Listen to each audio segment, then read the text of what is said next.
To be early? No.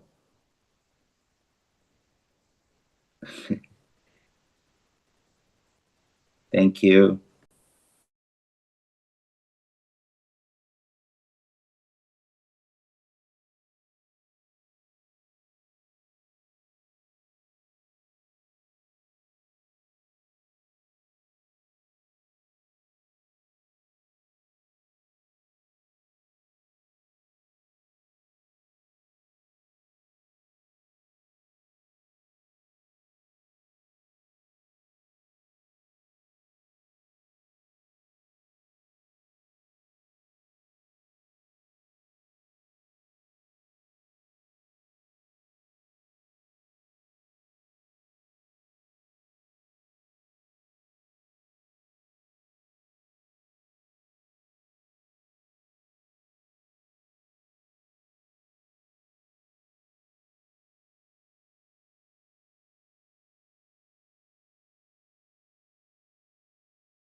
alwa nawo hayi lama foreign language.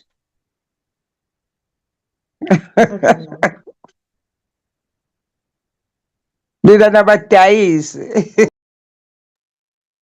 I-South Africa igcwele wonke nama-foreign language asifana language. Awu, awu, awu. They speak their language, their mother tongue language.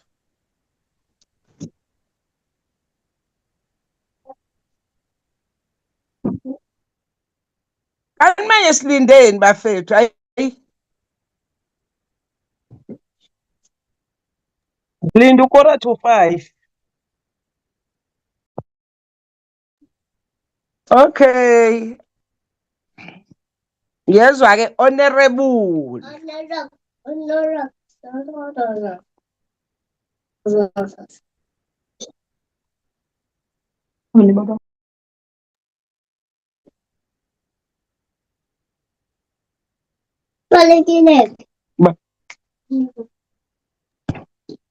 I agree with that guy. That's the only sensible thing said on this platform so far.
Hey, Red, you like free publicity? What is this thing of your picture now?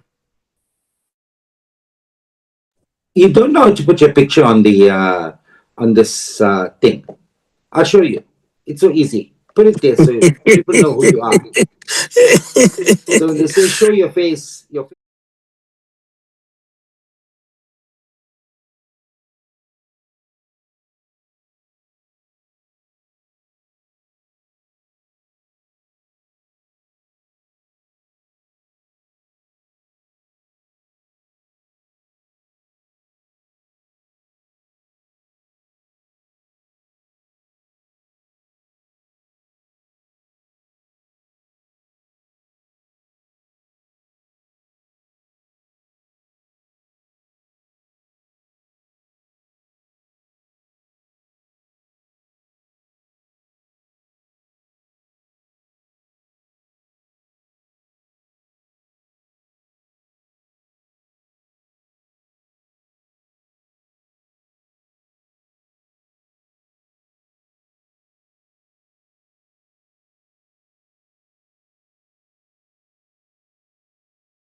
I wish to welcome all of you who have logged into this virtual mini-plenary. There will now be an opportunity for silent prayer or Recording in meditation. progress.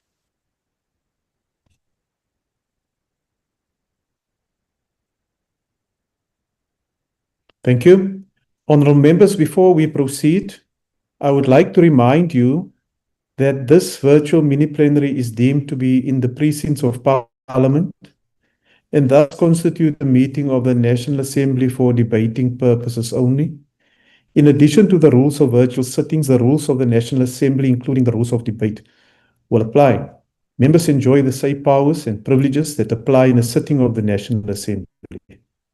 Members should equally note that anything that is said in the virtual platform is deemed to have been said to the House and may be ruled upon. All members who have logged in shall be considered to be present and are requested to mute their microphones and only unmute when requested to speak. This is because the microphones are very sensitive and will pick up noise which may disturb the attention of other members.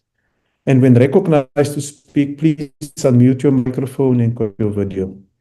Members may make use of the icons on the bar at the bottom of their screens, which has an option that allows a member to put up his or her hand to raise a point of order. The Secretariat will assist me in this regard. When using the virtual platform, members are urged to refrain or desist from unnecessary points of order or interjections. We shall now proceed to the order, which is debate on vote number 10, Electricity and Energy Appropriation Bill. I now wish to recognize the Honourable Minister of Electricity and Energy. The Honourable Minister.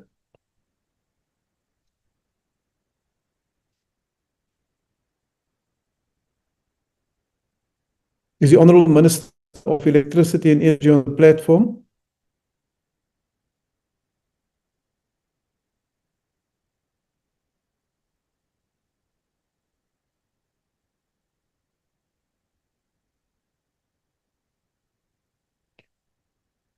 Can you hear me?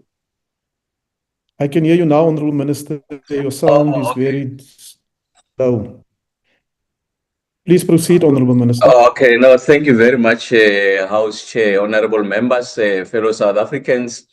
On May 10th, May 1994, standing at the Union Buildings, President Nelson Mandela reminded us that, I quote, our daily deeds and as ordinary South Africans must produce an actual South African reality, close quote. Those words remain a taste of public duty. They remind us that the promise of democracy is not carried only by our constitution, our plans, or our speeches. It must be made visible in the daily life of a household that can switch on the lights, a learner who can study at night, a clinic that can refrigerate medicine safely, a business that can produce without interruption, and a community that experiences energy not as a privilege, but as a foundation for dignity and development. This budget vote is therefore not simply an account of expenditure. It is a statement of execution. It is about how the department will convert planning into delivery, stability into security, and public investments into the confidence required to unlock the next wave of energy infrastructure investments. In a few days, on 18 May 2026, Eskom will reach what would ordinarily not be noteworthy, 365 days without load shedding. It is, however, an important milestone, not because it invites celebration for its own sake, but because it gives the country a moment to reflect on the path we have traveled. Today, we are no longer at the point where we were during the most difficult period of the crisis. The electricity system has regained its stability. Eskom's operational performance has improved. Maintenance discipline has strengthened. Key generating units have returned.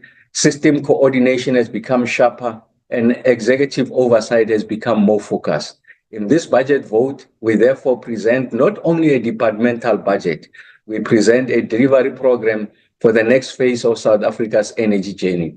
Honorable members, this budget is tabled in a world where energy security has become central to economic security, industrial competitiveness, and national resilience. Across the world, the electricity demand is rising as economies digitalize, industries electrifies, data centers expand, and countries compete for investment in the new energy economy.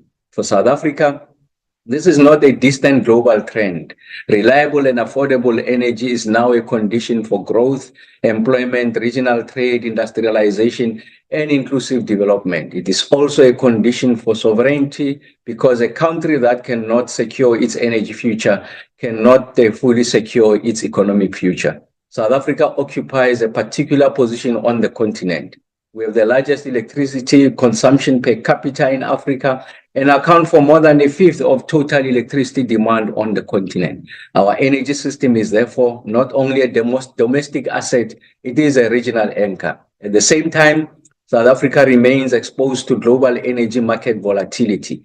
We import a significant share of our liquid fuels. We are affected by movements in fuel prices, shipping costs, and global energy supply chains. Our industries are affected when global energy costs rise. This makes energy security a central part of economic security. This is also a moment of opportunity. South Africa can position itself as a gateway for Africa's growing data center market. We can strengthen our role in critical minerals value chains. We can build green industrial production capacity. We can use our renewable resources, nuclear capability, gas infrastructure, transmission system, and industrial base to shape a more competitive economy. Honorable members, the allocation before this House is just above 6 billion rands for the 2026-27 financial year. On its own, this allocation is not the full measure of the department's economic impact. The department does not carry the full capital cost of the energy transition on its balance sheet. Its budget is structured to perform a catalytic role. It provides the policy authority, program coordination, transfers, oversight, regulation, project preparation, and institutional capability required to unlock a much larger investment program. In practical terms, Vote 10 is a lever to facilitate the estimated 2.2 trillion rands in energy infrastructure investment pipeline required across the sector. That investment pipeline is anchored in the Integrated Resource Plan, the Transmission Development Plan, Universal Access Requirement, Distribution Recovery, firm capacity storage, gas, nuclear, green hydrogen, and energy-linked industrialization. In practical terms, the department will focus on 5 priority areas in the year ahead, namely risk-adjusted energy planning through the IRP, gas master plan, and integrated energy plan, accelerated grid expansion and transmission unlock, a sequenced South African wholesale electricity market implementation roadmap, firm capacity acceleration, including coal fleet planning, gas, storage, and nuclear, and finalization of electricity pricing and distribution sector transformation to strengthen affordability, social protection, and municipal service delivery. These priorities form the core execution agenda for the 26-27 financial year, ensuring that energy transformation is sequenced, investment is unlocked, system risk is reduced, and reliable energy access is extended to all South Africans. Honorable members, the year ahead must be a year of execution discipline. The department will finalize its fit-for-purpose organizational structure, fill critical posts, incrementally strengthen digital systems, and improve internal coordination across the department and its entities. The department will also strengthen the Strategic Program Management Office as a control tower for effective delivery. The IRP 25 will be treated as a living system instrument. It provides the baseline for planning, but the department will now test that baseline against actual conditions. We will test demand trends, supply delays, transmission readiness, ESCOM fleet performance, storage requirement, gas availability, coal fleet decision, affordability, and fiscal conditions. South Africa cannot plan its energy future on assumptions that are not tested against reality. We must know not only what capacity is required, but when it is required, where it must connect, what infrastructure must enable it, what financing is needed, and what trade-offs must be managed. Honorable members, a responsible energy transition requires honesty about the system we have, the system we need, and the path between the two. Coal fleet is aging. Environmental obligations are tightening. The timing of retirement, repowering, and repurposing has direct implication for system security, electricity prices, workers, community, and municipalities. The department will therefore develop a programmatic 20-year outlook for coal fleet. This will move the country away from narrow station-by-station decisions and towards an integrated national framework for retirement, repowering, repurposing, minimum emission standards compliance, cost recovery, and community revitalization. This work will be undertaken with social partners. It will recognize the legitimate concerns of workers, municipalities, local business, and communities. It will also ensure that coal fleet decisions are aligned with system adequacy and affordability. The transition must be managed with people, not imposed on people. South Africa must also confront the gas cliff with agency and clarity. Gas supply constraints affect industrial users, petrochemicals, manufacturing, investment decisions, and regional energy logistics. They also affect the ability of the electricity system to access flexible and dispatchable capacity. Gas will be positioned as part of the 2030 firm capacity mix, where it is affordable, bankable, and aligned with infrastructure readiness. It will support flexibility, renewable integration, and industrial competitiveness alongside storage, pump storage, and nuclear. Honorable members, the department will advance the nuclear program with prudence and discipline. This includes the nuclear industrialization plan, the implementation of 5,200 megawatt nuclear build program, the nuclear fuel cycle strategy to support energy sovereignty, small modular reactor positioning, including the lifting of pebble bed modular reactor out of care maintenance, and as the basis to renew its capability, the development pathway for multi-purpose research reactor, and the necessary Section 34 determination process for nuclear energy procurement. The national nuclear regulator will remain central to public confidence. A credible program requires a capable and independent safety regulator. It requires transparency. It requires the assurance that people, property, and the environment are protected. That is the standard we will uphold. Honorable members, if there's one infrastructure lesson that now stands above all others, it is this. Without transmission, there is no energy transition at scale. The National Transition Company of South Africa has already moved important parts of the transmission development plan into procurement and execution. Significant transmission lines and transformer capacity are the delivery pipeline. Servitudes have been secured for major portions of the build program. Grid connection capacity is being unlocked for future generation.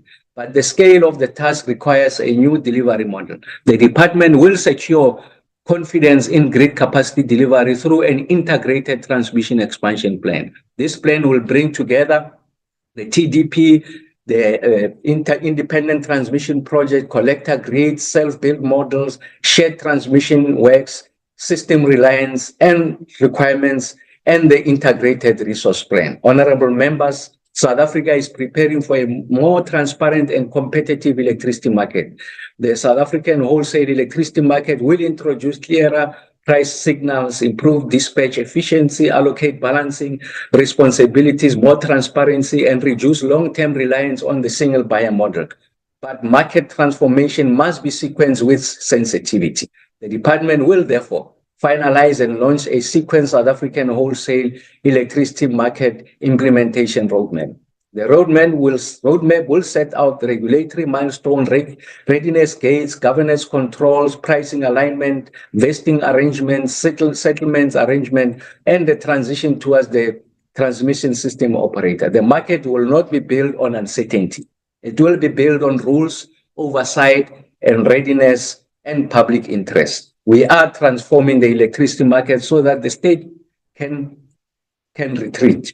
Not that the state should retreat. We are transforming the electricity market so that the state can govern a more complex system with better instruments. The state will therefore continue to plan. It will continue to regulate. It will continue to protect the poor. It will continue to ensure that the system security is not compromised. It will continue to act to ensure that market design must serve national development objectives. That is the balance we will maintain. Honorable members, electricity prices matter because they are felt directly in the lives of South Africans. They affect the household budget, the the cost of doing business, municipal finances, industrial competitiveness, and the legitimacy of the energy transformation. The department is processing the electricity pricing policy through to cabinet, after which it will open public consultation. This process will provide a revised framework for tariff setting, cost reflectivity, wholesale pricing, use of system charges, time of use pricing, subsidy separation, municipal cost of supply enforcement, and social protection. Honorable members, the recovery of the national system must now be carried into communities. A national system can be stable whilst a local community remain in darkness because of a transformer has failed, a feeder is overloaded, a municipal network is unable to cope. That is why the distribution sector recovery and reset is now central to our work. The department will finalize and publish the electricity distribution industry roadmap. The roadmap will clarify the role of distribution agency agreement. The department will also operationalize universal access program management to address the 1.6 million household access gap. Universal access must now mean that more than connection. It must mean reliable, safe, and affordable electricity. We are also moving to ensure that we implement our program on load reduction. And we have seen considerable progress that has been registered in this regard. At the height of the challenge, approximately 971 feeders affecting 1.69 customers were placed under load reduction. I'm happy to announce that the majority of provinces, the Eastern Cape, Free State, Northern Cape, Western Cape, and parts of the Northwest have seen a significant advance in the elimination of load shedding. The remaining 3 provinces, KwaZulu-Natal and Limpopo, will see progress before the end of the 2027 2027 March, and we are confident to have eliminated load shedding. Honorable members, it is important that we appreciate that we are now moving from plan to execution. President Mandela's words remind us that our daily deeds must produce an actual South African reality. In the energy sector, that reality must be a country where electricity is reliable, where access is universal, where investment is unlocked, and where communities are protected. I thank you, Honorable Chair. Thank you, Honorable Minister. The next speaker is the Honorable Kanyase.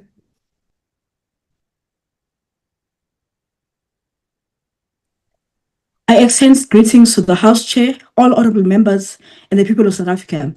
This budget vote takes place a few weeks before the commencement of Youth Month, where we'll be commemorating 50 years of the June 16 uprising.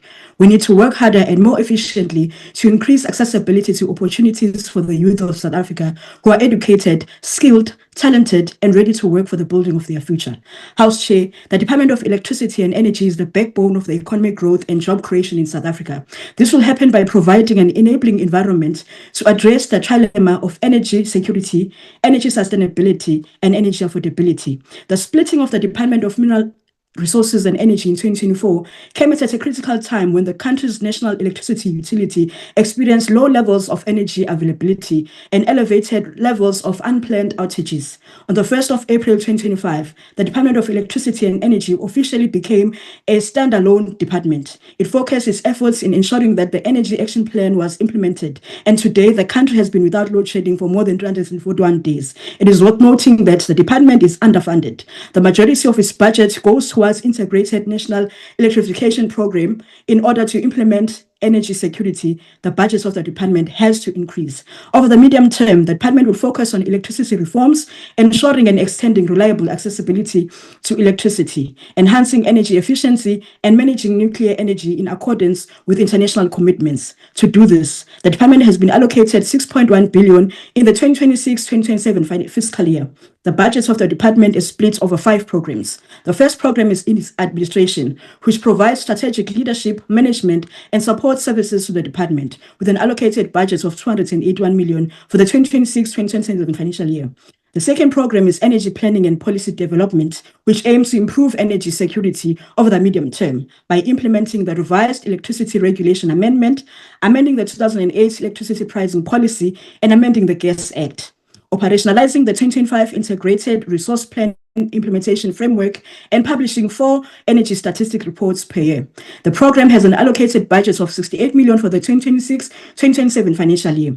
The third program is Energy Programs and Projects, which manages all the department's energy programs, including the Integrated National Electrification Program. The program is allocated 4 billion for the 2026-2027 financial year.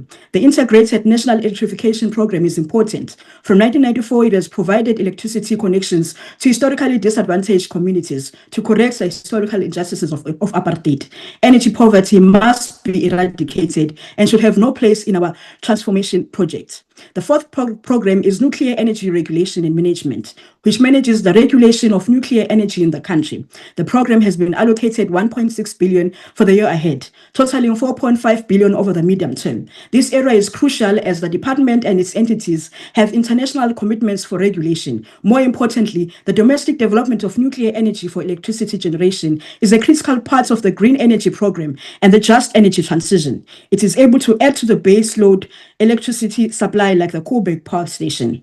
Program 5 is a state-owned companies support services, which provides shareholder management of the state-owned companies within the department's portfolio, ensuring their performance. The program receives 44.5 million in the 2026-2027 financial year, increasing to 51.6 million in the 2028-2029 financial year. As the department became independent a year ago, it is still in the process of finalizing its restructuring and organizational design, envisaged to be finalized by the end of the 2026-2027 financial year. The restructuring of the department should be completed sooner as it debilitates the optimal functioning of the department. Energy needs to be transferred to electricity and energy.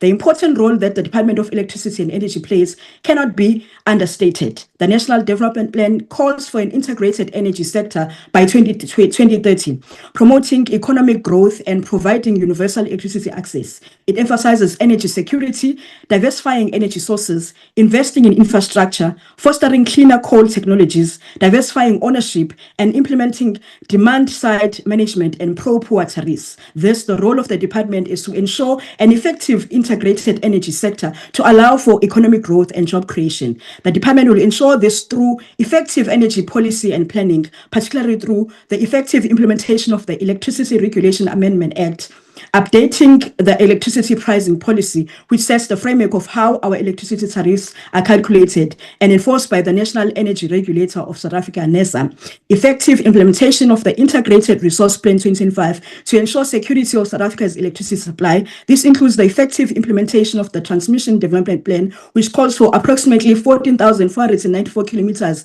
of transmission lines and 210 transformers by 2034, ensuring the effective regulation of the nuclear energy sector in preparation for the nuclear new build program. I thank you. I support and vote for this budget. The next speaker is the Honorable Nchabaleng. Honorable Chairperson, dear Minister, when is the President resigning?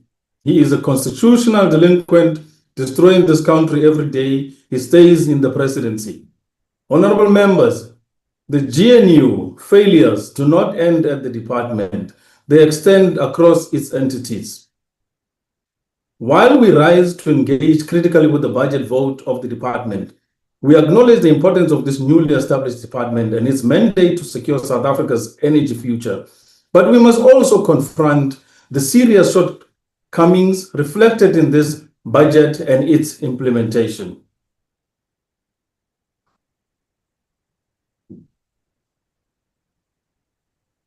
At the outset, this is a department still finding its footing after its establishment in April 2025. Yet South Africans cannot afford a learning curve when it comes to energy. Energy security is not a theoretical objective. It is a lived reality for millions who continue to struggle with affordability, access, and reliability. Honorable members, how does the department intend to expand access, modernize infrastructure, and drive radical economic transformation while planning on closing down coal-fired power stations and delaying clean coal initiatives? Why is the department working slow on the procurement of clean nuclear energy? Chair, of particular concern is high cost of electricity. The minister keeps making empty promises while failing to reduce the high cost of electricity. This is deeply troubling. While electricity is expensive, over 1.6 million households still lack access to electricity. This undermines the constitutional imperative for access to electricity. Honorable Chairperson, the issue is not only about allocations, it is also about execution. The department has consistently demonstrated under expenditure across programs. The third quarter spending stood at only 70.6%, with significant delays in electrification project and procurement of service providers. This reflects deep capacity constraints within the department. These challenges are compounded by a vacancy rate exceeding 10%, including critical senior positions such as the Director General and Chief Financial Officer. How can we expect effective governance and delivery when leadership gaps persist at this level? Furthermore, the department's reliance on hiring the Chomi minister as consultants remains alarming. Over 60% of the goods and services budget is spent on consultants, raising serious concerns about institutional capacity and value for money. South Africans deserve a capable state, not one that is outsourced. It outsources its responsibilities at a great cost. Minister Tlogela ho hire dichomi how. Honorable members, the crisis of electricity affordability must also be addressed. Electricity prices continue to rise, placing immense pressure on households and businesses. Yet the free basic electricity program reaches only about 20% of its intended beneficiaries, and even then, the allocation is minimal. This is unacceptable in a country striving to reduce poverty and inequality. Turning to ESCOM, while there have been improvements in operational performance, significant risk remains. ESCOM achieved only 67% of its key performance targets, and critical indicators such as transmission expansion and smart meter installations have fallen short. At the same time, municipalities owe approximately 110 billion in debt to ESCOM, threatening the financial stability of the entire electricity sector. Reduction in state budget is because of Operation Vulindlela benefiting WMC.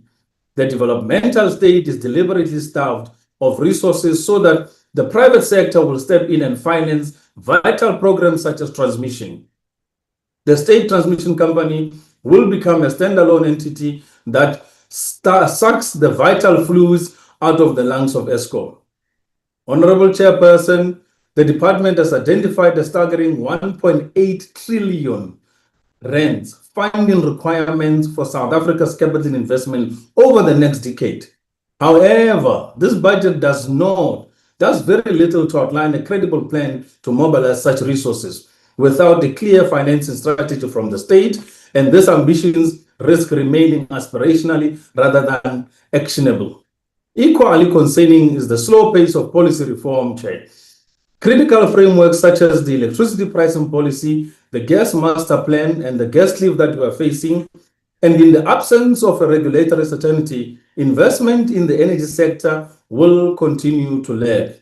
Honorable members, this budget reflects a department with a right intention but insufficient capacity, coherence, and agency.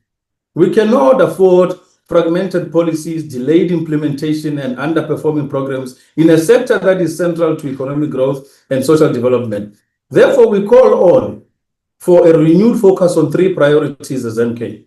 First, accelerate electrification and energy access by protecting and expanding funding for the program 3.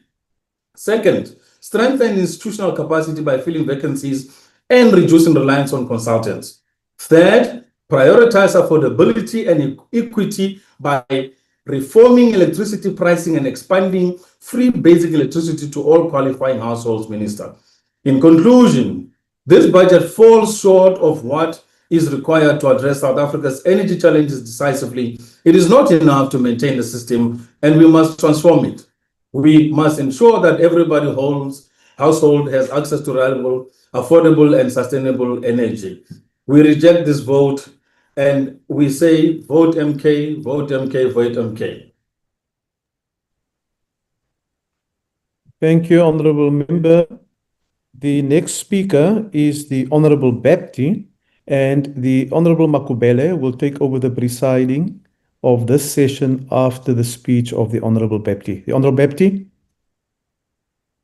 Honorable Chair and honorable members, the IRP of 2025 sets ambitious goals in renewables, nuclear and gas to power, totaling 105 gigawatts of new capacity to be added to the grid by 2039.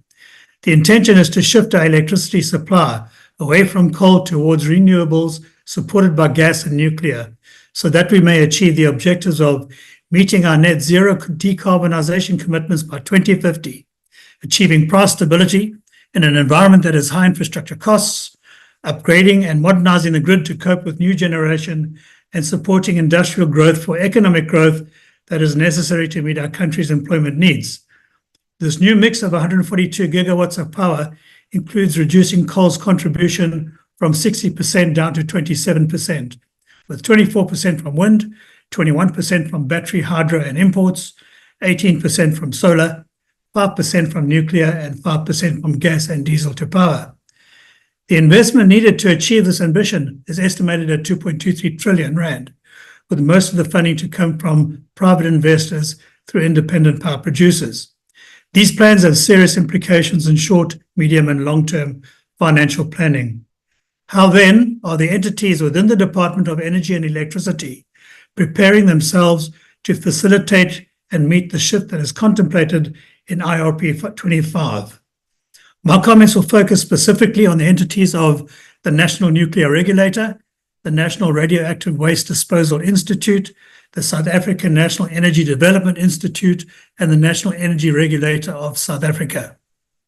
Within the IRP's mix, the role of nuclear to achieve long-term stability implies the production of increased nuclear waste, and the National Radioactive Waste Disposal Institute must establish a central interim storage facility capable of dealing with waste from Kuberg's long-term operations, the nuclear new build, the multi-purpose reactor replacement, the small modular reactor development and decommissioning in future.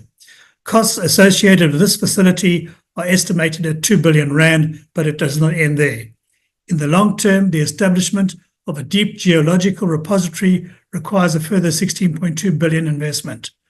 This in turn requires the establishment of a nuclear radioactive waste management fund. The Institute, however, faces challenges in skills retention and a revenue base that is not keeping up with inflation growth. And these risks suggest that budget cuts to the entity cannot be sustained under the prospect of the IRP's ambitions. The National Nuclear Regulator faces financial constraints with government funding at 17% and the balance coming from authorization fees. The decline in the mining sector and Eskom's financial woes pose a risk to that income stream. The entity also faces an increased workload with challenges of skills retention and static state funding. The growing mandate under the RRP implies a greater focus on its skills pipeline and its future viability.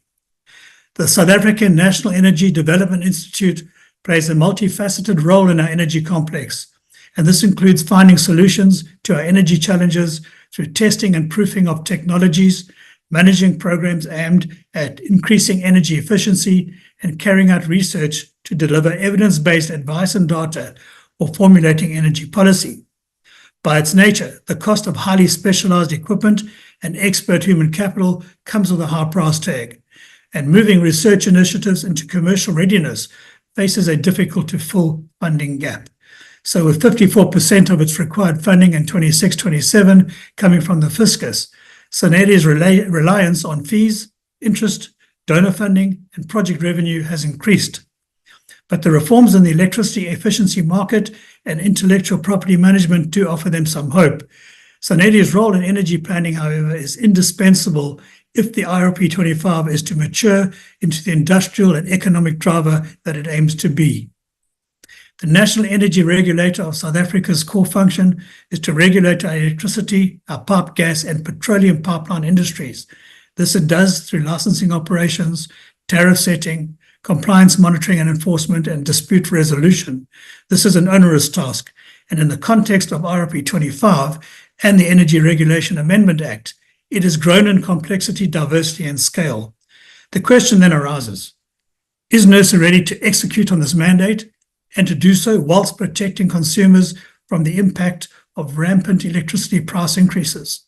The cost of living crisis within an economic doldrum has placed our unemployment statistics as worst in the world.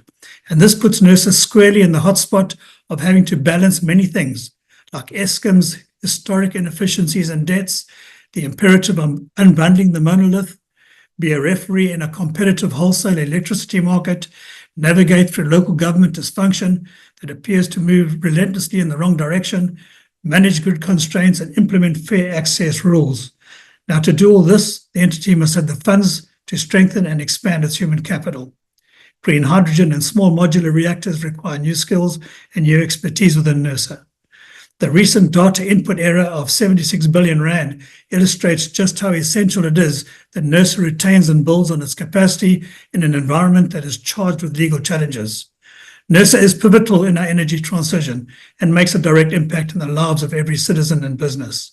But has the entity budgeted adequately to address the critical requirement of having much greater capacity in an environment that has shifted so markedly and that is so wrought with complexity?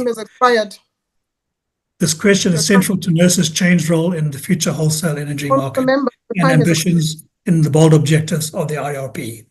Now remember, your time is expired. Thank you. We now call upon the next speaker, who will be the Honorable Paulson. Good afternoon, House Chairperson. Chairperson, the Economic Freedom Fighters rejects Budget Vote 10 because it fails to provide a decisive response to South Africa's electricity and energy crisis. Instead of strengthening state capacity, expanding access to electricity, and securing long-term energy sovereignty, this budget reflects fragmentation, weak planning, policy uncertainty, and delayed implementation across the energy sector. The Department of Electricity and Energy, despite operating as a standalone department since April 2025, continues to suffer from a vacancy rate of 10.08%. Critical leadership positions, including the Director General and Chief Financial Officer, remain vacant. The Minister has also acknowledged that these vacancies negatively affect operational capability. A department tasked with securing the country's energy future cannot function effectively without stable leadership. The failure to fill funded vacancies demonstrates a lack of urgency in responding to the energy crisis confronting South Africa. South Africa requires a developmental state led by engineers, project managers, energy specialists, and technical experts capable of driving industrialization. Instead, government continues operating below capacity while communities remain trapped in energy insecurity and hardship. The department has also failed to finalize strategic documents required for planning. The delay in finalizing the gas master plan reflects weaknesses in policy coordination and implementation. South Africa cannot continue operating without a coherent energy strategy while electricity costs continue rising. The EFF remains opposed to the fragmentation and privatization of Eskom. Electricity is a public good and a basic need to all that must remain under democratic state control to ensure affordability, accessibility, and development. The EFF reiterates its call for a unified state-owned electricity company that consolidates generation, transmission, and distribution under one entity capable of ensuring reliable electricity for all South Africans. Fragmentation weakens public control and deepens private influence over infrastructure. A state electricity economic research institute should be established to report directly to Parliament on energy security and infrastructure planning. Parliament requires oversight to ensure proper planning and accountability. Millions of South Africans continue living without electricity access. The report confirms an electricity access gap affecting approximately 1.6 million households. Even amongst households with access, the current free basic electricity policy remains inadequate. Only 20% of intended beneficiaries currently receive free basic electricity support, while the allocation of 50 kilowatts hours remains insufficient for poor households. Electricity is essential for cooking, heating, studying, and survival. We must therefore expand access by providing free electricity up to 200 kilowatt hours per month to poor households. Meaningful access to electricity is necessary to restore dignity and reduce inequality.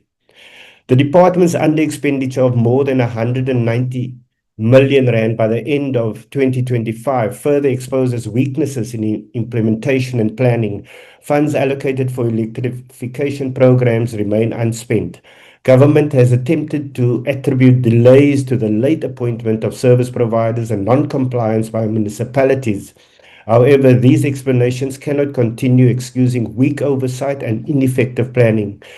Government's reliance on external consultants must end because it drains public resources. South Africa cannot build a capable state while planning and implementation functions remain outsourced instead of being driven by skilled public servants and engineers. The growing municipal debt owed to Eskom has become unsustainable. The state should eliminate historical electricity debt and authorize Eskom to directly take over distribution in municipalities unable to manage their obligations. Despite targets for new energy capacity, Eskom added 0 megawatts of renewable gas and gas capacity during the 2025 financial year. South Africa also faces a funding gap of approximately 1.8 trillion for capital investments over the next decade. We reject the dependence on independent power producers because it transfers strategic energy generation into private hands while South Africans continue to face rising electricity costs. South Africa must instead strengthen publicly owned generation capacity to secure long-term energy sovereignty.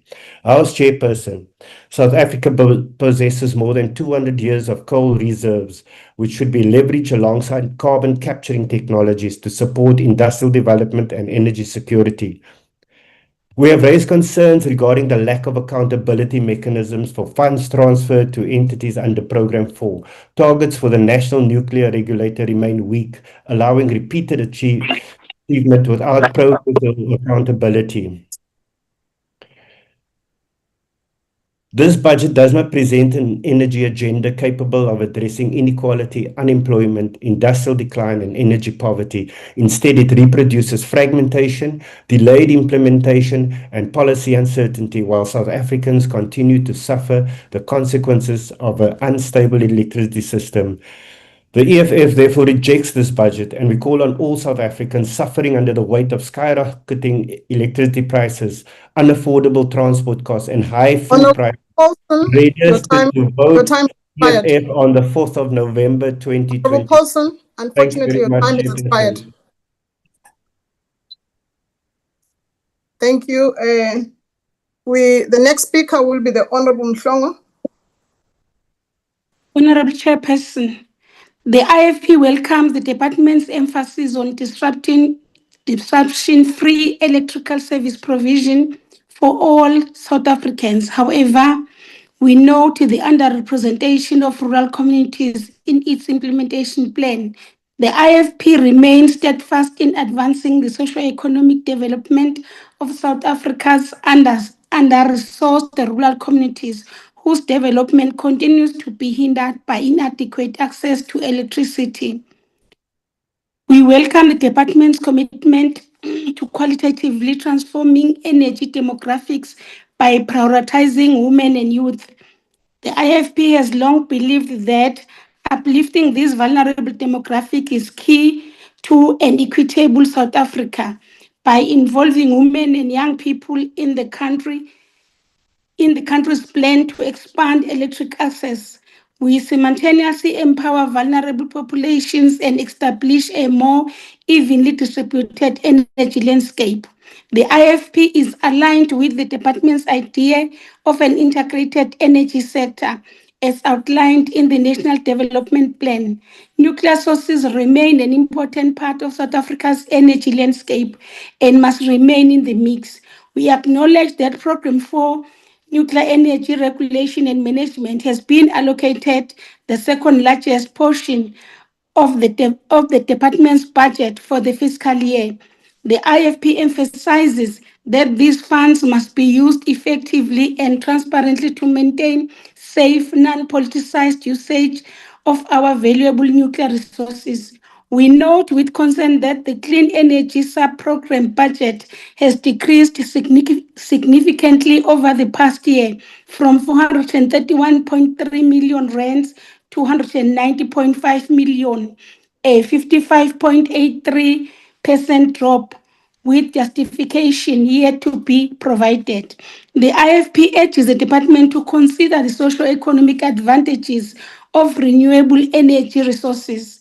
We strongly believe that resources must be allocated to the exploration and development of clean power generation sources, such as hydroelectricity. We stand firm that renewable energy sources like wind turbines must be promoted, as they offer a valuable opportunity to providing investment in the generation of power for personal use and for supply into the nation grid. We are pleased to note improvements in ESCOM's functioning, as indicated by the 341 consecutive days without load shedding as of 22nd April 2026. Additionally, the 6 gigawatts of coal power stations in coal severe indicates healthy electricity reserve margins. However, ESCOM has not yet met all its primary targets. The IFP maintains transforming ESCOM into a private-public partnership will be of national benefit. Furthermore, we must caution that the improvements mentioned are meaningful only to the extent that they apply to all South Africans. We must ensure that every citizen is able to draw upon these power sources regardless of their socio-economic status. Electricity is a necessity in today's world. It is needed to power life-saving machines in clinics, to cook for our children, to study, to search for jobs, and everything in between. The IFP supports the budget vote and remains committed to ensuring that rural and historical marginalized communities are included in our government's plan for equitable access to electricity. I thank you. Thank you, Honorable Member. The next speaker will be the Honorable Hendricks. Thanks, Honorable Speaker, Honorable Members. On behalf of the Patriotic Alliance, I rise today to debate Vote 10, Electricity and Energy, a vote that speaks directly to the heartbeat of our economy and the dignity of our people. Energy is not a luxury. It is the foundation of development, growth, and opportunity. We must confront the crisis of energy security. Load shedding has crippled businesses, disrupted education, and eroded public trust. Vote 10 must ensure that generation capacity is stabilized, diversified, and expanded to meet the need of our people. We must accelerate the transition to renewable energy. South Africa is blessed with abundant sun and wind. By investing in clean energy, we reduce dependence on coal, cut emission, and create industry and jobs. Energy access must be prioritized. Millions in rural areas and township communities still lack reliable electricity. Vote 10 must deliver inclusive electrification, ensuring that no household is left behind in the energy transition. Honorable Chair, electricity and energy are the backbone of inclusive growth. Without reliable power, there can be no industrialization, no digital transformation, and no social progress. Vote 10 is not just about budget, it's about securing the future of South Africa. Let us commit to an energy system that is secure, sustainable, and inclusive for the prosperity of our people and the strengthening of our nation. A South Africa that powers every home, fuels every business, and embraces renewable energy is a South Africa that is secure in its future. With that said, Chair, we support Budget Vote 10, and I thank you. Thank you, Honorable Hendricks. The next speaker will be the Honorable Beasley. No, my apologies, Honorable Member. The next speaker will be the Honorable Boshoff. Thank you, Boshoff first. Honorable Chair. Thank you very much. I just had a quick fright about this speech of mine, which might never see the light of day. But thank you for the opportunity. This department is actually a very crucial department. One could even say it's more important to have a good Minister of Electricity and Energy than to have a good president, because the country would go on without quite a number of departments, but not without electricity.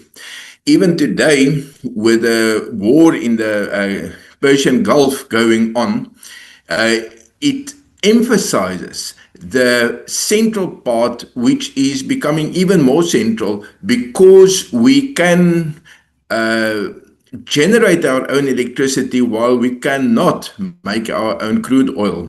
And we are much more dependent when we use petroleum resources than with electricity.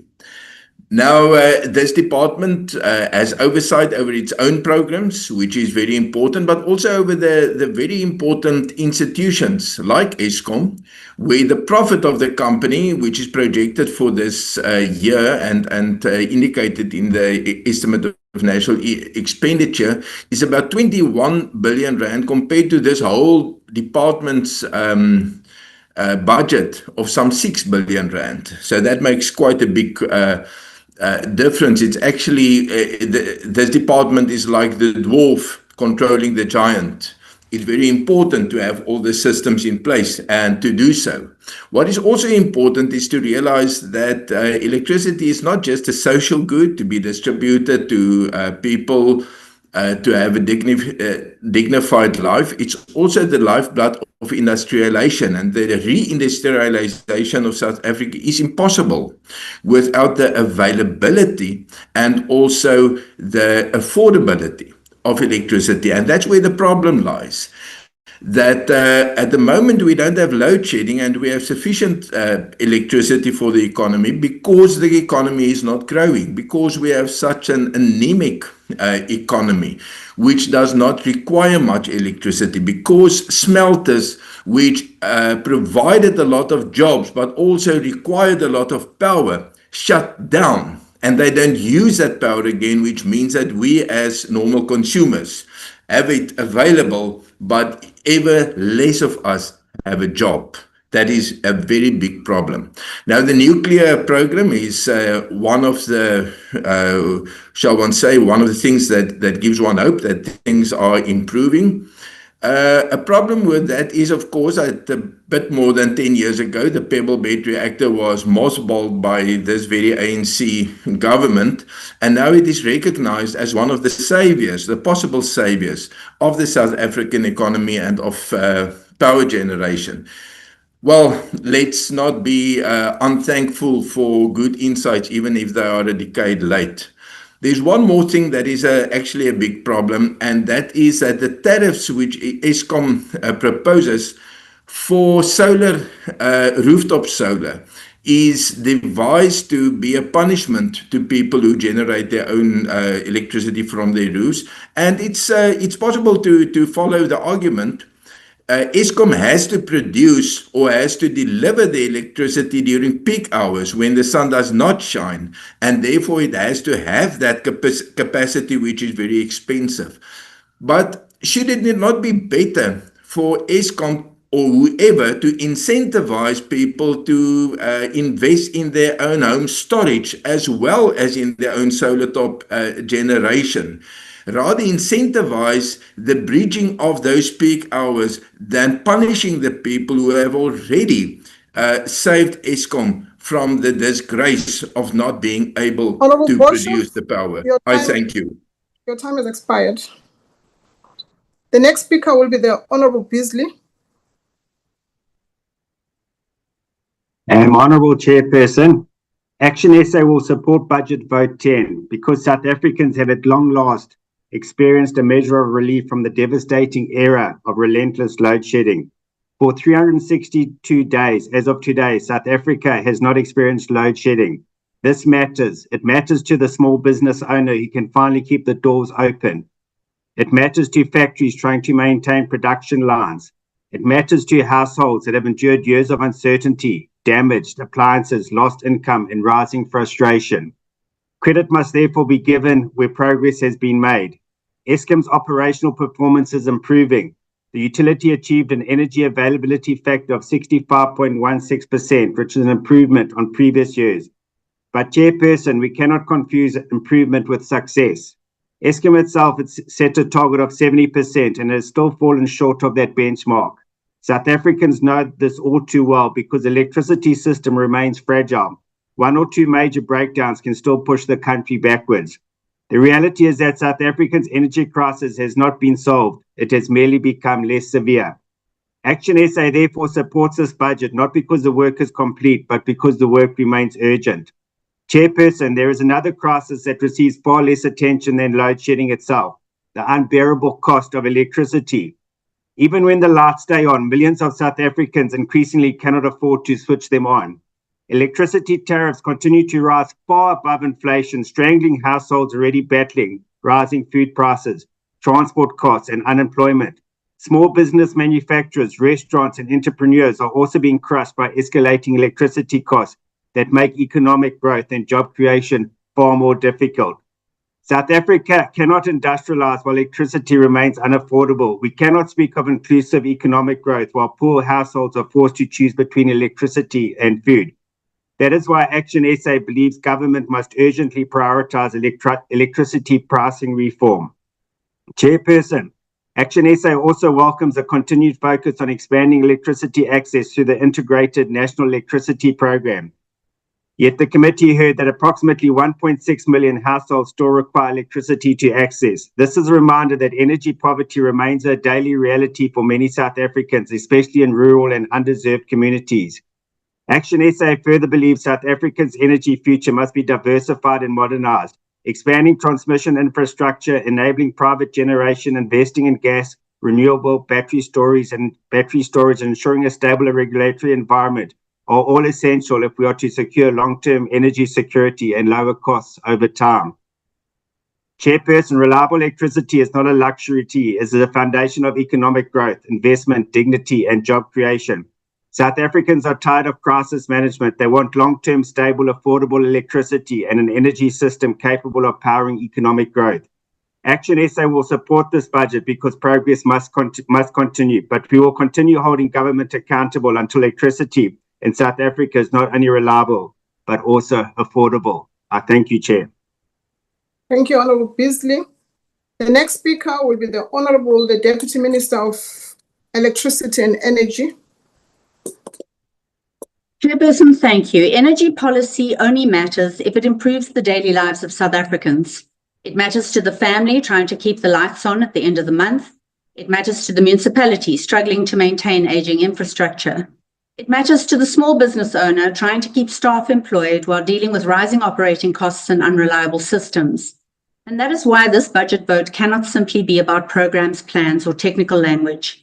It must be about whether the work we are doing translates into practical improvements that people get to experience. Honourable members, one of the greatest challenges facing our energy sector has been fragmentation. Too often, institutions operate in silos. Municipalities, Eskom, communities, business, agriculture, and government structures engage one another only once problems have already escalated. So part of our responsibility is therefore not only to implement policy, but also to improve coordination, accountability, and responsiveness across the system. It is for this reason that we have initiated the piloting of district energy councils in 4 districts. These councils bring together municipalities, Eskom, business, agriculture, ratepayer organizations, and other stakeholders into structured platforms focused on coordination, problem solving, and energy planning at district level. Importantly, they are designed to ensure that energy matters are integrated into local planning processes and that stakeholders have direct access to decision makers when challenges arise. This may sound simple, but practical coordination matters. Institutions that are responsive, collaborative, and solutions-driven. Honourable members, if we are serious about long-term energy reform, then we must also confront the realities facing municipal electricity systems across South Africa. Many municipalities are under severe financial and infrastructure pressure. Aging networks, maintenance backlogs, technical and non-technical losses, revenue collection challenges, and infrastructure theft continue to place strain on local electricity distribution systems. Communities experience these failures directly. And that is why work around municipal revenue protection and sustainability remains so important. Energy reform cannot succeed if local distribution systems continue to weaken. We must support municipalities to improve governance, strengthen operational capability, modernize systems, and build financially sustainable electricity functions that can support both economic activity and reliable service delivery. Madam Speaker, as government, we also recognize that the energy transition must improve quality of life, not only infrastructure statistics. This includes the work being done through the Energy Efficiency and Demand-Side Management Program, which continues to support municipalities in reducing electricity consumption, improving efficiency, and modernizing public infrastructure.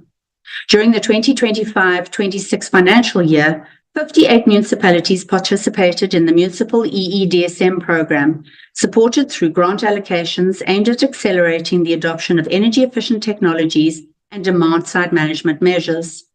In the coming financial year, this support will expand to 61 municipalities. These interventions include the retrofitting of public lighting, municipal buildings, and water infrastructure with more energy-efficient technologies, alongside the development of municipal energy management systems and technical support programs. Importantly, we are also introducing innovative financing approaches to the energy savings performance contracting model. This model allows municipalities to leverage private sector investment to implement energy efficiency projects while reducing long-term operational costs.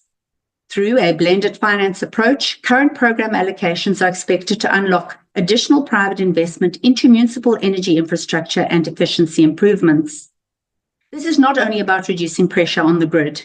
It is also about improving municipal sustainability, supporting localization and technology transfer, creating jobs, and ensuring that municipalities are better equipped to deliver reliable services to communities. It also includes our growing focus on clean cooking solutions. For millions of people across the African continent, clean cooking is not an abstract policy discussion. It is linked directly to health, safety, affordability, environmental sustainability, and dignity, particularly for women and children. As part of South Africa's broader energy access and developmental agenda, we continue to support conversations and partnerships that advance cleaner, safer, and more sustainable household energy solutions. Honourable members, one of the most important developments in our sector has been the advancement of the South African Renewable Energy Master Plan, or SARM. SARM is not simply an energy document. It is an industrialization framework. It recognizes that South Africa cannot remain only a consumer of renewable energy technologies. We must increasingly become a manufacturer, supplier, and participant in the value chains that will shape the future global economy. This is about localization. It is about industrial capacity. It is about jobs. Work undertaken together with industry stakeholders has identified approximately 4,000 renewable energy-related components with local manufacturing potential. Industry estimates place this potential market at around 60 billion rand, with significant opportunity for employment creation across upstream and downstream value chains. We've also been engaging constructively with institutions such as ITAC, National Treasury, SARS, and organized industry associations on matters relating to localization and the alignment of trade and industrial policy mechanisms with SARM's objectives. This work is important because policy incoherence can unintentionally undermine localization efforts. Our objective must therefore be clear. Energy policy, industrial policy, and trade policy must work together to support local manufacturing growth, investment certainty, and expanded participation in the renewable energy economy. Madam Chair, the transition underway in the energy sector must also create meaningful opportunities for young South Africans. And that is why programs such as Youth in Energy and Women in Energy remain important components of the department's work. Through partnerships with entities such as NYDA and NERSA, 124 young South Africans are being placed into municipalities and energy-related work streams to support electricity governance, regulatory compliance, technical administration, and workplace experience development. This work matters because infrastructure alone does not build a capable energy sector. People do. We need artisans, technicians, engineers, project managers, data specialists, and entrepreneurs who can participate meaningfully in the evolving energy economy. And that is why partnerships with institutions such as EWCETA, TVET colleges, industry stakeholders, and initiatives linked to Power Up and SARM remain so important. In provinces such as the Northern Cape, we are already seeing how renewable energy investment is beginning to reshape local economic opportunities and create demand for new technical skills and industrial capability. Honourable members, part of my delegated responsibility also includes oversight of entities and programs within the department's portfolio. This responsibility must always be exercised with seriousness, accountability, and a commitment to good governance. Strong institutions remain essential to energy security, investment confidence, public trust, and long-term sector stability. Madam Chair, South Africans expect institutions that work. They expect infrastructure that functions. They expect practical delivery, capable governance, and opportunities that reach communities. This budget vote supports work aimed at building a more coordinated, more resilient, and more inclusive energy sector. The work ahead remains difficult, and there are no shortcuts. But through practical reform, stronger coordination, localization, skills development, and sustained investment in institutional capability, we are laying the foundation for an energy system that supports growth, creates opportunity, and improves lives. I thank you. Thank you, Honourable Deputy Speaker. The next speaker will be the Honourable Nkosi.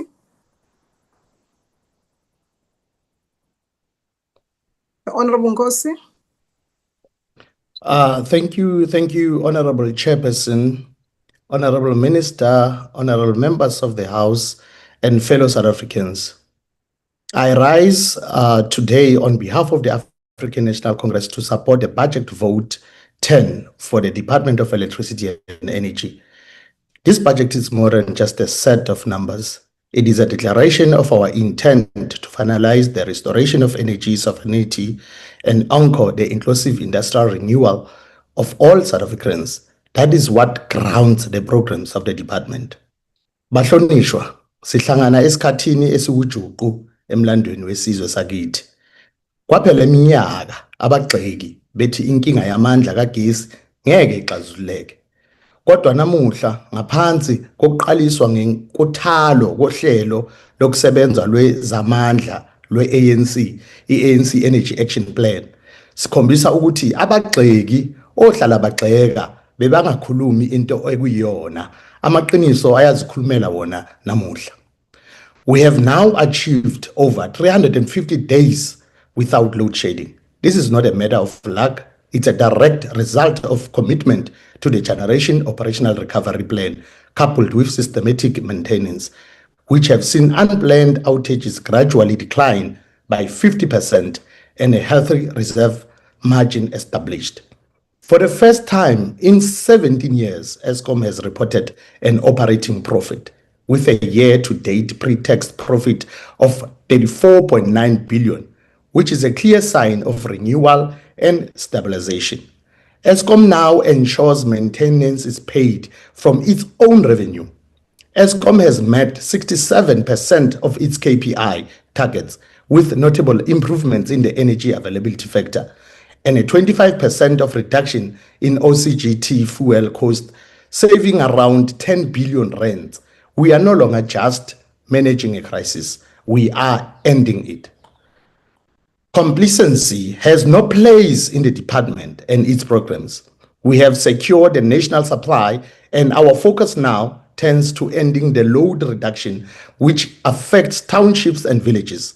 We must ensure that every local network has the capacity and reliability to deliver power to the people without interruption, moving from immediate crisis management to long-term systems transformation. Eskom municipalities must ensure rollout of smart meters and fixed distribution infrastructure. This is a key enabler of locally inclusive economic growth and job creation. South Africa is entering a period of structural recovery in electricity demand, driven by renewed industrial activity and rapid growth of data centers. To meet this increased demand without load shedding, we are overseeing the procurement of approximately 105 gigawatts of new generation capacity through 2029, as outlined in the Integrated Resource Plan 2025. We are advancing a flexibility-first approach that embraces renewables, gas, coal, and nuclear energy. We are moving forward with the nuclear industrialization roadmap and the procurement of 5,200 megawatts nuclear power programs to ensure stable, carbon-free baseload power.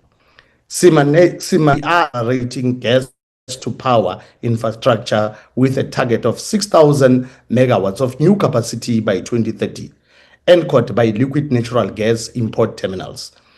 We recognize that transmission is currently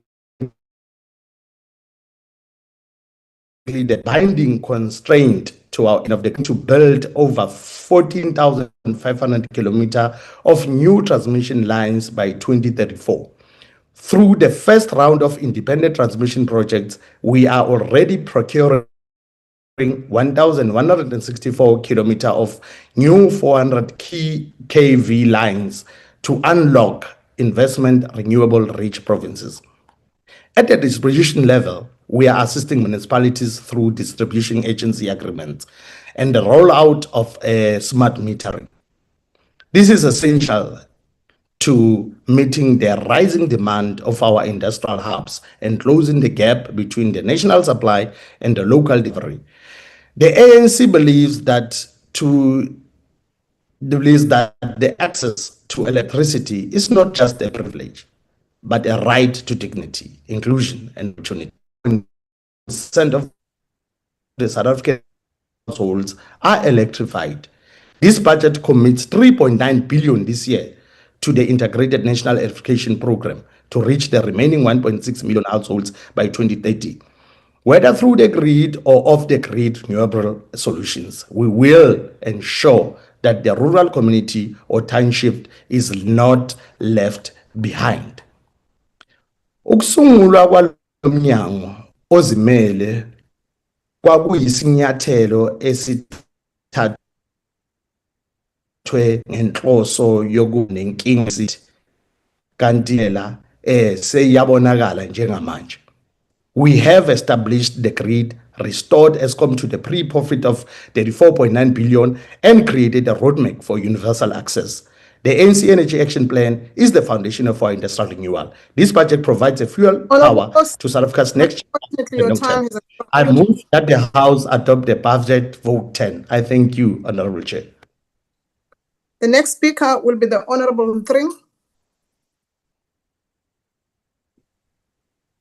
Thank you, Honorable House Chairperson.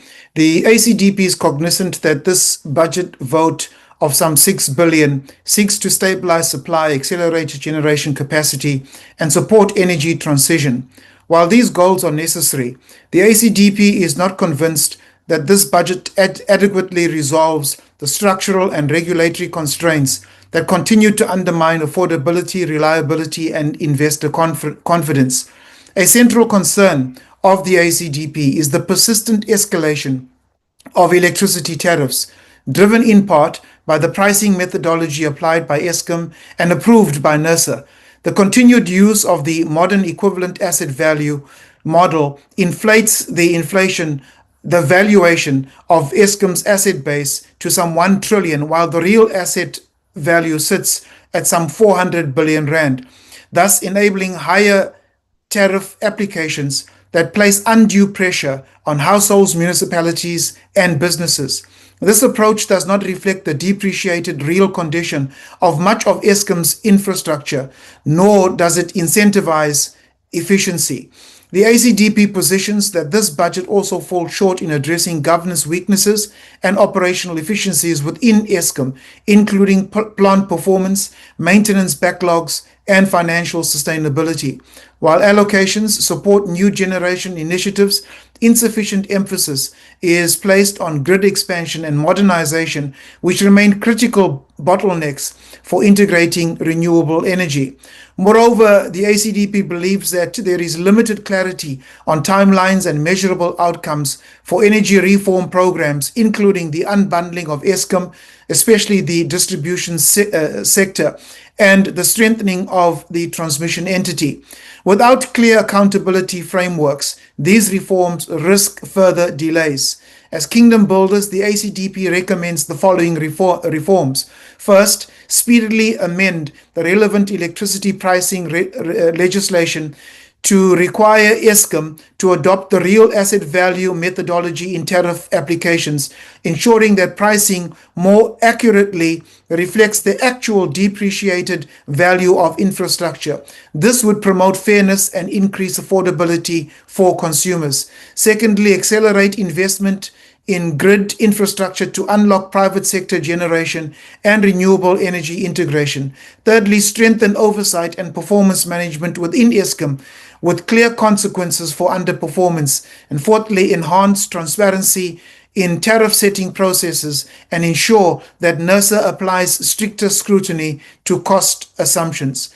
The ACDP advocates that this budget vote requires stronger regulatory reform, improved governance, and a more balanced approach to affordability and sustainability to effectively address South Africa's energy crisis. I thank you, Chair. Thank you. The next speaker will be the Honorable Non-Danger.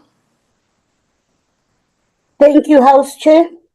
The UDM believes that South Africans do not experience government policies through speeches, reports, or promises. They experience them through the realities of their daily lives. And the reality today is an energy sector in crisis. Millions continue to face unreliable electricity supply, rising energy costs, collapsing infrastructure, and the effects of years of load shedding. While the department speaks of progress, communities are still sitting in darkness, businesses continue to lose revenue, and hospitals, schools, and households continue to suffer because government has failed to provide stable and reliable energy security. While the UDM supports the transition to renewable energy and the modernization of the sector, plans alone are not enough. South Africans need delivery, accountability, and decisive leadership. While government continues to speak of recovery, millions of South Africans are still living with the consequences of years of energy failure. South Africa's unemployment rate remains extremely high at 31.4%, with approximately 5.8 million young people unemployed. We cannot separate this crisis from failures in the energy sector because when electricity becomes unreliable, businesses close, investment declines, and jobs disappear. Although Eskom has reported more than 300 consecutive days without national load shedding, many rural communities still experience electricity interruptions and load reduction. That also includes Johannesburg. The biggest metro in Africa is still subjected to daily power outages and in some instances, twice a day interruption. This shows that while statistics may appear positive on paper, many South Africans still face uncertainty and poor service delivery in their daily lives. The UDM maintains that the energy crisis has already cost this country jobs, economic growth, investor confidence, and public trust. While we support efforts to modernize the energy sector and expand renewable energy, these plans will mean nothing without urgency, accountability, and proper implementation. I thank you. Thank you, Honorable Nodenja. The next speaker will be the Honorable Ghana.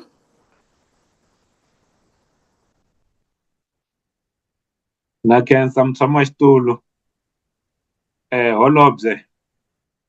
This past weekend, I traveled home to my village of Lefara in Tzaneen. That visit reminded me of the real lived experience behind this budget vote and the constitutional responsibility of this department to ensure access to affordable and reliable electricity for all South Africans. There are two issues that I want to raise today. affordability and reliability. First, Minister, electricity is no longer affordable for millions of South Africans. Yes, many homes in villages like Lefara are connected to the grid, but connection without affordability means very little. Electricity has become so expensive that many families can only use it for basic lighting. During my morning run through the village, I saw many people walking towards the bushes and the mountain carrying axes and pangas to fetch firewood for cooking and heating. Why? Because they simply cannot afford to use electricity for stoves, fridges, and other household necessities.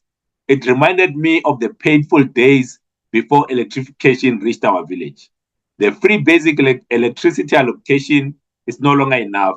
It may cover a few lights and perhaps a television, but it does not meet the realities of many family life.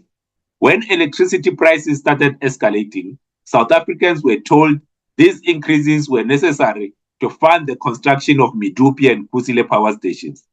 Those power stations have now been completed, yet electricity prices continue to rise year after year.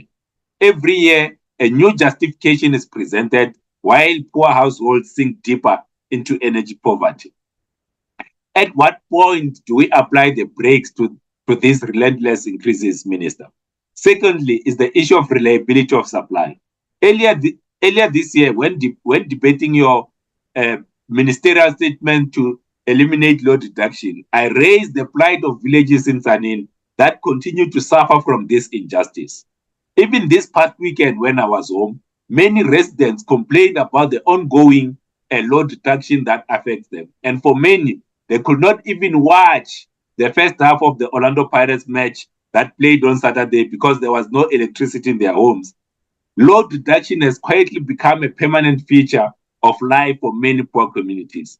While bonuses are paid at Eskom, the people of Lefara and many other villages continue to endure unreliable supply and unaffordable electricity prices.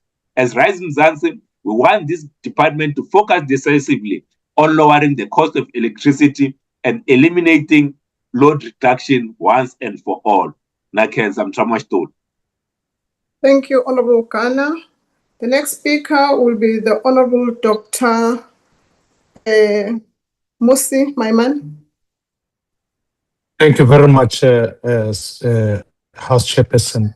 I want to speak about three areas as it speaks to this particular budget vote today. Firstly, I want to say to the Minister of Energy and the team at Eskom, one, congratulations on your persistent work of ensuring that South Africa doesn't have to suffer load shedding. The second point I want to make is really focused on the future of energy. All of us appreciate the diversification of energy and the plan around that. I do want to say that that future must remain within South Africa's own sovereignty. It cannot be a function of a predetermined outcome at international conferences, whilst we appreciate environmental concerns, but COP cannot be the only place where energy policy is determined. This is going to be important that we cannot be hamstrung in building our own domestic infrastructure, using localized resources, and ensuring that South Africans are energy secure. The second question, which is fundamental to this issue of energy, is the question of affordability. Many members on the debate here today have raised this question. And honorable members, I think we cannot fold our arms and allow the determination of energy to keep going up. It will impact our own businesses, it will impact households. And what often is tragic for me is when I hear stories of people say, we have to switch ourselves off in order to afford electricity. It is an economic sabotage. And as we saw today, the jobs numbers came out and introduced 300,000 new South Africans to unemployment. The third issue is the issue of load reduction. Minister, here it's a personal matter. I went to go visit the family of Renee, a young woman who was raped brutally. When I asked in the streets of Dobsonville what had happened, everyone told me about the fact that she went to that house because that was the only house with alternative energy in the middle of load reduction. It broke my heart. Of course, I understand the complication of rape and crime, and I hope justice is served. But surely, energy is a safety feature. And therefore, in the light of this particular conversation, honorable members, when I spoke to ESCOM, they highlighted the fact that they are facing a 300 billion rand potential debt which municipalities are not dealt with. Let us commit ourselves, A, to fixing the tariffs, ensuring that the future of energy is secure, and end load reduction for our citizens are at risk, and stabilize local municipalities if we're going to deal with the ESCOM debt. Ke a leboga modulasetulo. Thank you, Honorable. Thank you, Yes. Chairperson. Honorable Member, I invite the Honorable Member from ATM.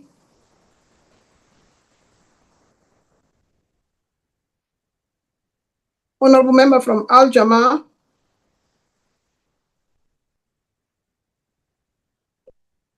Honorable Member from NCC. Honorable Member from PAC. Honorable Member from UAT. Honorable Member from Good. The next speaker will be the Honorable Millenham.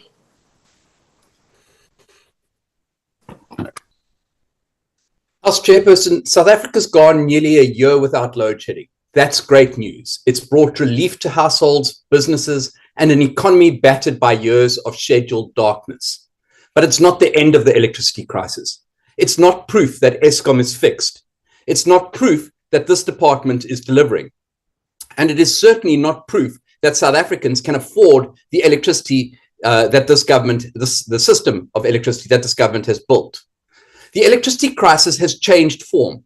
It is now measured by unaffordable tariffs, unpaid municipal debt, failing distribution infrastructure, delayed reforms, and a state utility that still cannot stand on its own balance sheet. The lights are on, but the system is still failing. No load shedding is welcome, but no load shedding is not the same thing as energy security.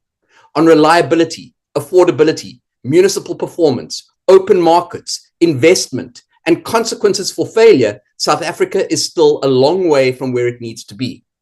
Let's start with ESCOM. ESCOM has reported more than 358 days without load shedding, improved generation performance, lower diesel expenditure, and a better energy availability factor. Those improvements matter, but they cannot hide the deeper crisis. ESCOM itself identifies high debt, non-payment, declining sales, grid constraints, an outdated business model, fraud, corruption, and weak internal controls. Now, that's not opposition rhetoric. That's ESCOM's own diagnosis. They have improved operationally, but they remain structurally broken. They are too indebted, too exposed to municipal non-payment, too dominant in a market that needs competition.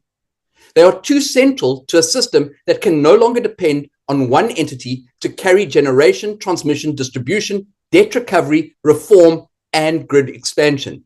ESCOM certainly cannot do this. That's why the DA's position is clear. Open the market, bring in competition, accelerate transmission, give municipalities real choice in power procurement, allow private power generation to compete on clear and fair rules, establish a proper independent transmission system operator, move the South African wholesale electricity market from concept to full implementation. Stop treating ESCOM as if protecting the monopoly is the same thing as protecting the public. It is not. Competition is not anti-ESCOM. Competition is pro-consumer, pro-growth, pro-reliability. The people who oppose competition are protecting a failed model. That model has already cost this country through load shedding, bailouts, lost jobs, closed businesses, and unaffordable electricity prices. The crisis has moved from the grid to the household budget. A family can have electricity available and still be unable to afford it. A small business can have power available and still be priced out of survival. That's not success. It's a different kind of failure. Municipal debt now stands at around 110 billion rand. Every rand not paid by a municipality eventually lands on ESCOM, the taxpayer, the tariff, or the honest consumer. The minister must tell this House what will be done about municipal debt, what will be done about illegal connections and ghost vending, distribution losses, and failed revenue collections. Not another vague turnaround plan, enforcement, consequences, a funded distribution recovery plan, real intervention where municipalities cannot manage electricity. The Department of Electricity and Energy was created to focus on energy security, reform, planning, oversight, and delivery. But creating a department is not the same thing as building capacity. A letterhead does not generate a single megawatt. A new organogram does not build 1 kilometer of transmission line. A new strategy does not connect one household. The department says it is moving from establishment to execution. Good. Then let's execute. Finalize the integrated energy plan. Finalize the gas master plan. Finalize the electricity pricing policy. Build transmission. Support municipal reform. Strengthen oversight over Eskom and the department's entities. The budget vote shows under-expenditure in critical programs.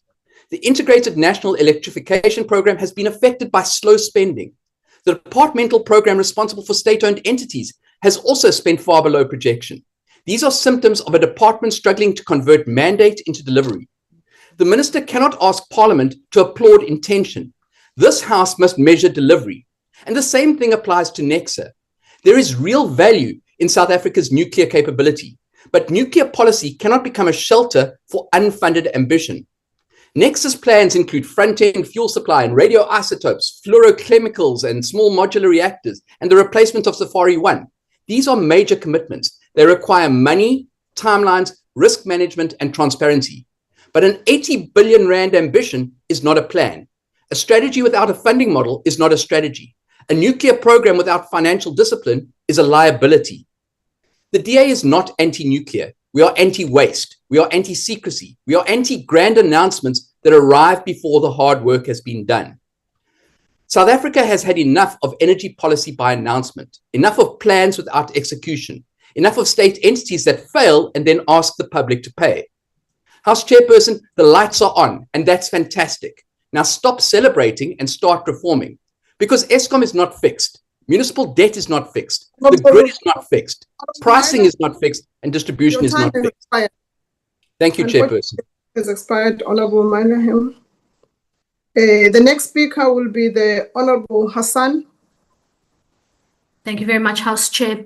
The ANC rises in support of Budget Vote 10, and we rise not in the abstract. We rise with the weight of 360 days without load shedding on our shoulders, with 89.8% of South African households now connected to the grid, and with the knowledge that this progress was not gifted to us by the market. It was built deliberately and painstakingly by the ANC developmental state with a plan. When this department was established, critics called it symbolic. We called it strategic. A dedicated ministry for electricity and energy meant focused state capacity, singular accountability, and a direct line from the Energy Action Plan to execution. Allow me to be direct with the House. The ANC has not just managed the energy crisis, we are terminating it. Because ending load shedding is not our end game. It never was. Ending load shedding is the flaw. Our end game is security of supply, expanded generation and transmission and distribution to drive inclusive economic growth and create jobs. This budget is the next chapter in that story. And today we will account for what we have built, what remains to be done, and what we must still deliver. Chair, the improved performance of Eskom is not incidental. It is the direct consequence of the ANC's Energy Action Plan developed in the 6th Parliament and implemented with discipline by this government. The plan's core logic was straightforward. Restore generation through sustained, structured maintenance, reduce unplanned shutdowns, return capacity to the grid, and every other reform follows from that foundation. And it's worked. Let the record reflect. Unplanned shutdowns have reduced by 50%. The energy availability factor has risen from an all-time low of 48% to above 65% at year-end and reaching 70% on more than 66 days. Eskom's maintenance spend has grown to 28 billion per annum, funded from its own revenue, not the fiscus. Koeberg's lifespan has been extended, reliably contributing 1,860 megawatts to the national grid. Medupi and Kusile are now operating on all 6 units each, a design capacity of 4,800 megawatts per plant, 360 days without load shedding, a 62.46% reduction in diesel usage, saving South Africans more than 10 billion rand per annum. The end of load reduction in Northwest, Northern and Western Capes, with several more provinces to follow. And critically, Eskom has now reported to Parliament that it has sufficient generation capacity to meet winter demand without increasing reliance on diesel-fired power stations. For a country that has lived through years of winter load shedding, this is no small feat. For the first time in more than a decade, S&P Global has upgraded Eskom's credit rating, citing sustained operational improvement and financial discipline. This is what governance looks like when it is focused. The increased generation capacity is already translating into economic opportunity. The ferrochrome industry, previously crippled by energy volatility, is being stabilized through reserve capacity. Stable electricity supply is the precondition for local beneficiation of our minerals, for building value chains, for creating jobs here rather than exporting raw ore and creating value for South Africa and our fiscus. But we are clear-eyed. Eskom still faces challenges. The 110 billion rand municipal debt burden, the design flaws in boilers and mills at Medupi and Kusile, the need to push the EAF target to 75% and beyond, the transmission grid expansion that is essential to bringing more IPP electricity to market. The ANC calls on Eskom to meet its minimum 80% of its shareholder compact targets in the 26-27 financial year, and this committee will hold it to account. The end game is not 360 days. The end game is sustained generation capacity that can support at least 2% economic growth, reduce unemployment, and produce a new wave of industrialization. But Chair, a lights on South Africa is meaningless if people cannot afford to keep those lights on. We welcome the opposition's sudden interest in electricity pricing, but we will not take lectures from parties whose municipalities double bill working class households, charging Eskom's tariff and adding municipal surcharges that have nothing to do with actual supply costs. The electricity pricing review being undertaken by the minister is the correct approach. And it is one that has been called for by the ANC in this very house. We welcome that their pricing policy is now serving at cabinet. And the ANC's position on the substance has been unambiguous. The tariff review must prioritize the following: a revision of the weighted cost of capital formula used by NERSA. The current model inflates tariffs without benchmarking for public interest.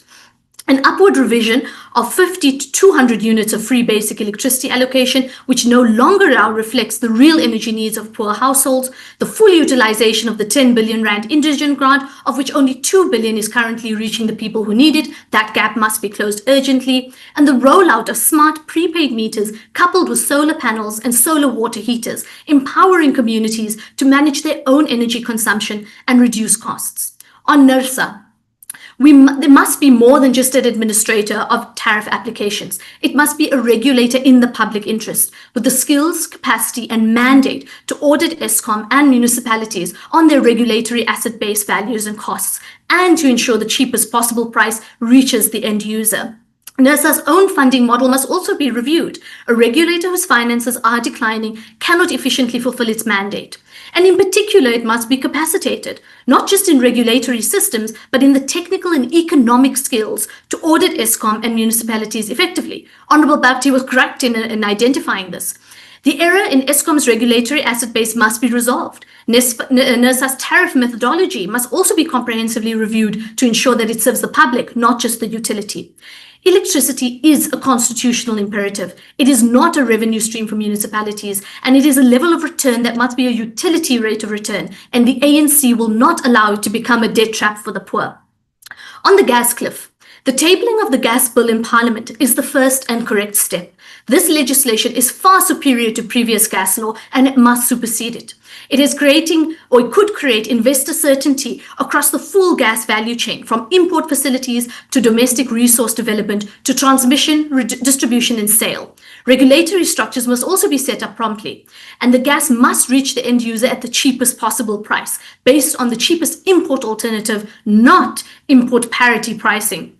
that simply inflates the cost of doing business. We have no domestic gas infrastructure, no national gas price, no anchor in terms of industrial customers to deliver economies of scale. And these are not small gaps, they are strategic vulnerabilities. Investment must flow through the gas value chain in order for the state to lead that facilitation. Competing port options at Maputo, Richards Bay, and Saldanha must be assessed to prevent stranded infrastructure and ensure fiscal prudence. And as I close, Chairperson, we've listened carefully. The opposition was rather passionate, but passion without a plan or technical solution is not a policy, and slogans do not build power stations. We wish to thank the parties that supported this budget vote in the interest of energy security. But the ANC is and has always led from the front. We present solutions to problems, not lamentations. The time has come for mature policy conversations focusing on implementation. Chair, 360 days without load shedding. Eskom's credit rating upgraded for the first time in a decade. 10 billion rand saved in diesel. The ferrochrome industry stabilized. Winter demand is covered. And these are not promises. These are plans that have been implemented. The ANC supports this budget because we are not here to perform for the opposition. We are here to govern, to build, to deliver, and the future is bright. I thank you. Thank you, Honorable Hassan. We'll now invite the Minister to respond to the debate. Honorable Dr. Ramokgopa. No, thank you very much, House Chair, and just to thank the members who have committed to support the budget. Supporting the budget means that we are supporting the department's efforts to ensure that we end load reduction.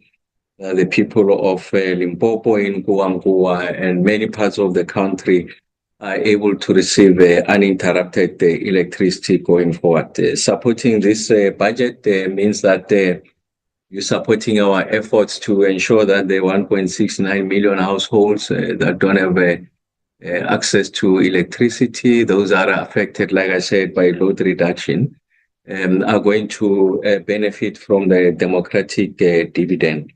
Supporting this budget means that you are in full support of the efforts that we have announced to ensure that we are able to address the runaway or exponential increase in electricity, that the electricity is not only available, but it's also accessible for everyone across the board. Supporting this budget means that you are supporting our industrialization efforts, that we have reached a stage where there's a structural access in the South African electricity mix. We are able to redeploy or reallocate that access to ensure that we support industrialization. The work that we've been doing with the smelters is a case in point. And the opposite is true, that those who stand diametrically opposed to this budget essentially have expressed a sentiment that is inconsistent with what we have set out to be the objectives of this budget. And of course, that the public will be able to judge.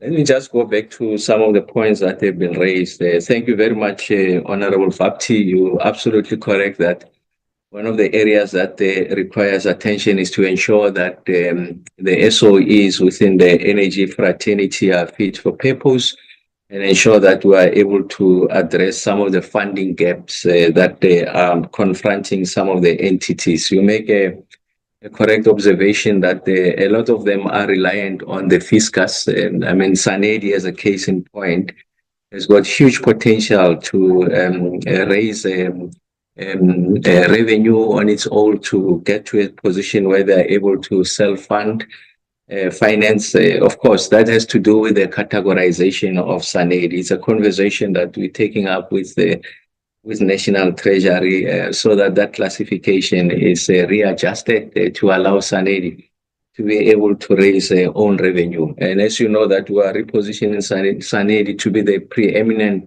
think tank on the issue of the energy complex in the country, including supporting some of the work that is done by research institutions, academia, so that we have a sense of the complexities in the energy ecosystem, but we are also able to generate the data and evidence to allow us to formulate the positions or policies that are going to advance our ambitions of, amongst others, achieving energy sovereignty and industrializing on the back of that effort.